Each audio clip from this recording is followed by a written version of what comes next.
On est de la coopérative 4 saisons à Longueuil. Notre coopérative existe depuis 33 ans. Ce sont des petites maisons de ville qui au départ étaient des logements militaires, puis ensuite ça a été changé en HLM. Puis c'est les locataires des HLM qui se sont regroupés pour créer des coopératives en 1980. On a des logements des 5,5 et des 6,5 qui sont loués principalement à des familles. On a des beaux terrains avec plein d'arbres, plein de fleurs l'été et un bel endroit pour élever des enfants. Alors présentement, on se retrouve, je dirais, avec comme deux types d'âge. Les membres fondateurs qui ont un certain âge et les plus jeunes.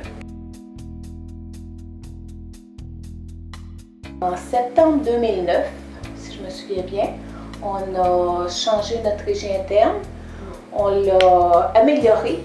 Donc, on a utilisé les modèles qui étaient suggérés par la CQCH. Et là-dedans, on a découvert qu'il y avait un comité de gestion de participation qui pouvait être créé. Et on a pensé que ça serait une bonne solution pour régler notre problème de participation, d'absentéisme, de motivation. Et aussi parce que le niveau d'âge des gens était très différent. Les fondateurs étaient dans la soixantaine avancée et les jeunes familles étaient jeunes. Alors, ce qui amenait à ce qu'on puisse, que nos anciens membres, nos membres âgés, puissent donner des conseils, puissent aider les nouvelles familles qui entraient dans notre coopérative. Le rôle principal du comité de gestion de participation, c'est de gérer, de motiver, de trouver les outils nécessaires pour motiver la participation, de gérer les absences. Alors, le comité est composé de 2 personnes, 2 membres, plus un membre du CA qui va être notre lien avec le CA. On a essayé de trouver une approche individuelle, personnelle pour chacun de nos membres. On les connaît bien, nos membres. On sait comment les motiver, comment leur parler. On fait beaucoup d'écoute aussi. Hein? On prend le temps d'écouter chaque membre. On les écoute. Puis on essaye, on est toujours en mode solution, leur suggestion, en mode solution s'il y a un problème. Puis on y va toujours aussi avec un peu d'humour. On a des rencontres individuelles à chaque année, une fois par année, où ce qu'on a développé avec l'aide de la fiche de compétences qui était déjà dans le modèle suggéré, on découvrait les habiletés de chacun. Et puis, on essayait de voir comment on pouvait les amener à participer plus.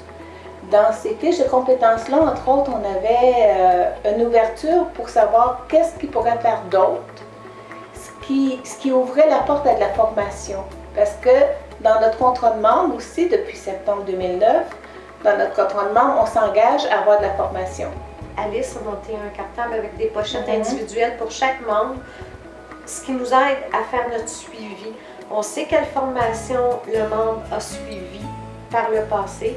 On sait ses compétences, ce qui est le plus habile, le moins habile. On fait un suivi avec ce cartable-là.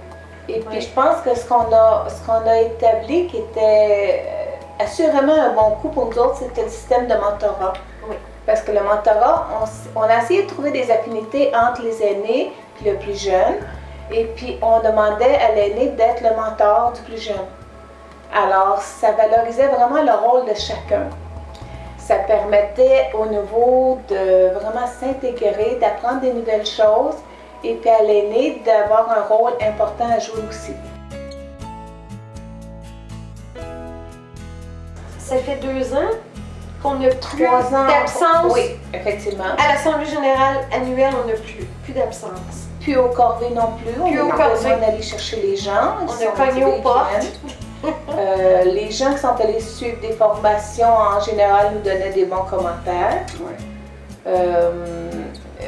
Et puis au CA aussi, on m'a mentionné que les absences, il n'y en avait plus, ou du moins c'était justifié s'il y en avait.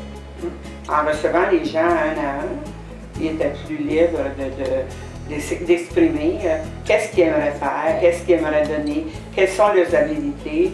Et puis, il y a des gens, des fois, ils manquent un peu de confiance, ils avaient peur d'être dans le CA, ils avaient peur de s'avancer trop. Puis, tu ne connais pas la coopérative, tu ne connais pas les gens lorsque tu arrives.